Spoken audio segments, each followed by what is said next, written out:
It's Aaron from ALK Games, and this is Jellybeans. In Jellybeans, you are competitively pressing your luck. You're trying to decide, is it worth it to share all the Jellybeans you get for the turn, or keep them all for yourself? Now, here's the thing about this game. There are 3 different moves that you may do. You may only do one of them per turn, so you have to kind of strategically plan, keeping in mind there are advantages and disadvantages to each type of move. Now, to set the game up, you're going to put out 4 cups on your side. Every other player is going to get 4 cups, and they're going to get the 4 keep cards that have the pink back. Now, there's 4 of the same for every single player, so you're going to have the same cards as the player to your left, to your right, or just across the table from you. Now, you can do one of 3 things on your turn. You can either share to the 3 cups that you have dealt out to the middle with corresponding cards, or you may keep all of them for yourself, or you may decide to share some and keep some. Now, on these cards, you'll notice the share cards here, the blue back, you're going to notice there is an immediate card, which will score for whatever Jellybeans you put in it immediately.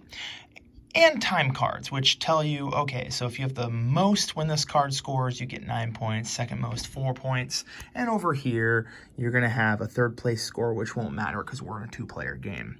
Now,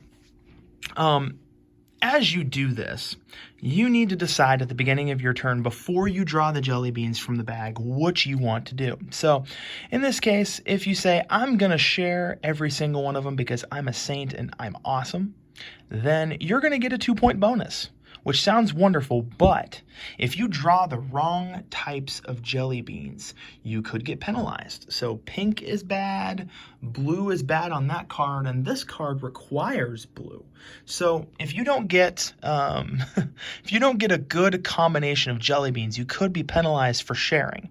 That's the downside. The upside, obviously, is the 2 bonus points, and I mean, look at this. If you got 2 blues, yeah, you'd be good. You'd be in a good situation because you get 2 points for each one.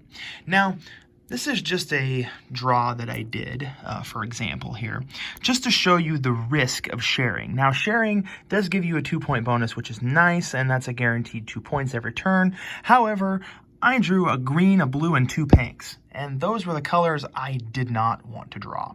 Okay, so the thing is, each cup has to have 1 Jellybean in it shared during your turn, and 1 cup is going to have 2. You have to share every single one of these Jellybeans to the middle, and if you don't, well, I mean, there's no ifs. You have to. So in this case, I have 2 pinks, a blue, and a green, and it looks like the only place that I can actually get something good to get some points here would be to take this blue and put it into the cup. And then I'm going to take my corresponding marker and mark that I put 1 blue Jellybean in there. Now, this is where it gets tricky. I scored 2 points for sharing, and I scored 2 points for that, putting that blue Jellybean in there. But now I have 2 pinks and a green that I really can't do anything with. If I put the 2 pinks in there, I lose 2 points. You know, if I put a color that's not a blue, I have to take one from my own side that I kept. Otherwise, I lose 1 point.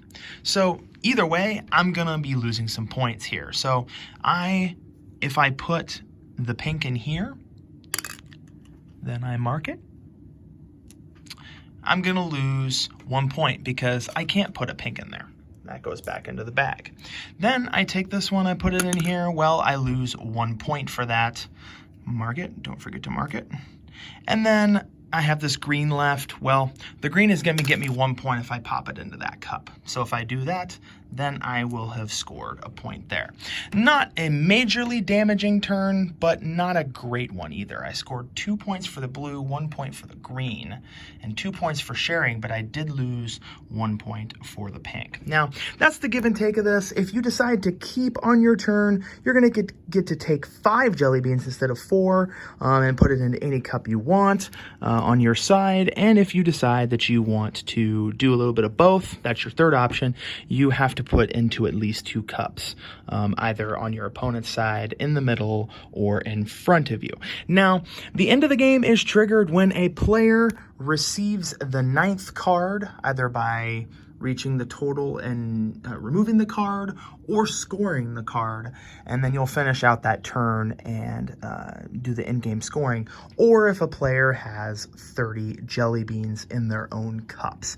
So since you can take 5 per turn, you might actually decide, ooh, I'm gonna try to zoom this game through in 6 turns, but keep in mind that you do lose points for having too many jelly beans in these cups, so keep that in mind. At the end of the game, you're going to score 1 point for all jelly beans remaining in the middle of the table, and you're going to score 3 points for having the most of each jelly bean type, 1 point for having the second most. The highest score at the end of the game wins.